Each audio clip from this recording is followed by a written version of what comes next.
ఎవరో కష్టపడి ఫలితాలు సాధిస్తే ఆ కష్టానికి తానే కారణమని క్రెడిట్ కొట్టేయటంలో ఆయన ఎప్పుడూ ముందుంటారు. రాత్రి పగలనే తేడా లేకుండా కష్టపడి టీడీపీని నిలబెట్టింది ఎన్టీఆర్ అయితే ఆ పార్టీని ఎంతో సులువుగా తన సొంతం చేసుకున్న ఘన చరిత్ర గల నాయకుడాయన.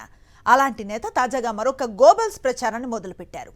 వైఎస్ జగన్ హయాంలో తెచ్చిన ప్రాజెక్టులను తమ ప్రభుత్వంలో వచ్చినవని ఎల్లో మీడియాలో పబ్లిసిటీ చేసుకుంటున్నారు. 7 నెలల కాలంలో రాష్ట్రానికి ఒక్క ప్రాజెక్టు కూడా తీసుకురాలేని చంద్రబాబు వైఎస్ జగన్ పాలనలో రాష్ట్రానికి వచ్చిన green energy plant, bulk drug park తామే తెచ్చినట్లుగా తప్పుడు ప్రచారం చేస్తున్నారు. చివరికి రైల్వే జోన్కు వైఎస్ జగన్ ప్రభుత్వం కేటాయించిన 52 ఎకరాలు కూడా తమ హయాంలోనే ఇచ్చినట్లుగా ఎల్లో మీడియాలో తప్పుడు రాతలు రాయిస్తున్నారు. గత వైసీపీ పాలనలో రాష్ట్రానికి భారీ పెట్టుబడులు తేవాలన్న ఉద్దేశంతో నాటి ముఖ్యమంత్రి వైఎస్ జగన్మోహన్ రెడ్డి విశాఖ వేదికగా గ్లోబల్ ఇన్వెస్ట్మెంట్ సదస్సును నిర్వహించారు. ఏయూ ఇంజనీరింగ్ కాలేజీలో 2 రోజుల పాటు ఈ సదస్సును అత్యంత ప్రతిష్టాత్మకంగా నిర్వహించారు.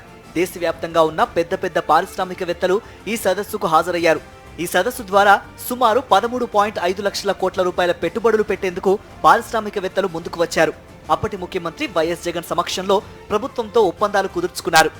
ఈ 378 ఒప్పందాల ద్వారా యువతకు ప్రత్యక్షంగా పరోక్షంగా 6 లక్షలకు పైగా ఉద్యోగ ఉపాధి అవకాశాలు లభిస్తాయని జగన్ ప్రభుత్వం ప్రకటించింది. ఈ ఒప్పందాల్లో భాగంగానే ఎన్టీపీసీ గ్రీన్ ఎనర్జీ ప్లాంట్ నాటి వైఎస్ జగన్ ప్రభుత్వంతో ఎంఓయూ కుదుర్చుకుంది. ఎన్టీపీసీ గ్రీన్ ఎనర్జీ ప్లాంట్ శంకుస్థాపన చేసే సమయానికి ఎన్నికల షెడ్యూల్ విడుదల కావడం, ప్రధానమంత్రి బిజీగా ఉండడంతో గత ప్రభుత్వ హయాంలో జరగాల్సిన శంకుస్థాపన ప్రారంభోత్సవ కార్యక్రమం వాయిదా పడింది. ఈ ప్రాజెక్టుకు అవసరమయ్యే 1300 ఎకరాల భూమిని అనకాపల్లి జిల్లా అచ్యుతాపురంలో నాటి జగన్ ప్రభుత్వం కేటాయించింది. ప్రాజెక్టుకు సంబంధించి అన్ని అనుమతులను మంజూరు చేసింది. నిజాలు ఈ విధంగా ఉంటే చంద్రబాబు, లోకేష్ వాస్తవాలను వక్రీకరించి గ్రీన్ హైడ్రోజన్ ప్రాజెక్టు తమ ఘనతగా ప్రజలను మభ్యపెడుతున్నారు. వైఎస్ఆర్సీపీ ప్రభుత్వ హయాంలో బల్క్ డ్రగ్ పార్క్ ఆంధ్రప్రదేశ్ రాష్ట్రానికి మంజూరైంది. ఈ బల్క్ డ్రగ్ పార్కు కోసం దేశంలో 17 రాష్ట్రాలు పోటీ పడితే దక్షిణాది రాష్ట్రాల నుంచి బల్క్ డ్రగ్ పార్క్ సాధించిన ఏకైక రాష్ట్రం ఆంధ్రప్రదేశ్.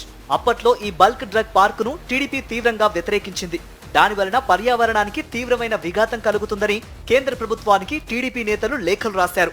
కాకినాడలో మొదట ఈ పార్కును ఏర్పాటు చేయాలని రాష్ట్ర ప్రభుత్వం భావించినా అక్కడ బల్క్ డ్రగ్ ఏర్పాటు చేయడానికి వీలు లేదని స్థానిక టీడీపీ నాయకులు నిరసనలకు దిగారు. దీంతో ఈ పార్కును విశాఖ జిల్లా నక్కపల్లిలో ఏర్పాటు చేయడానికి గత వైసీపీ ప్రభుత్వం నిర్ణయం తీసుకుంది.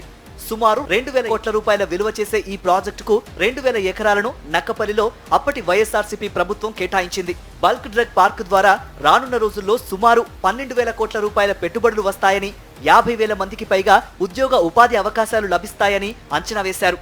జగన్ పాలనలో ఈ ప్రాజెక్టును తీవ్రంగా వ్యతిరేకించిన టీడీపీ నేతలు నేడు ఈ ప్రాజెక్టు తామే తెచ్చినట్లు గొప్పలు చెప్పుకుంటున్నారు. ప్రధానమంత్రి నరేంద్ర మోదీ శంకుస్థాపన చేయబోయే రైల్వే జోన్ భవనాలకు సంబంధించి వైఎస్ఆర్సీపీ ప్రభుత్వం 52 ఎకరాలను కేటాయించింది. గత ఏడాది జనవరి నెలలో ఈ భూమిని రైల్వే శాఖకు అప్పగించింది.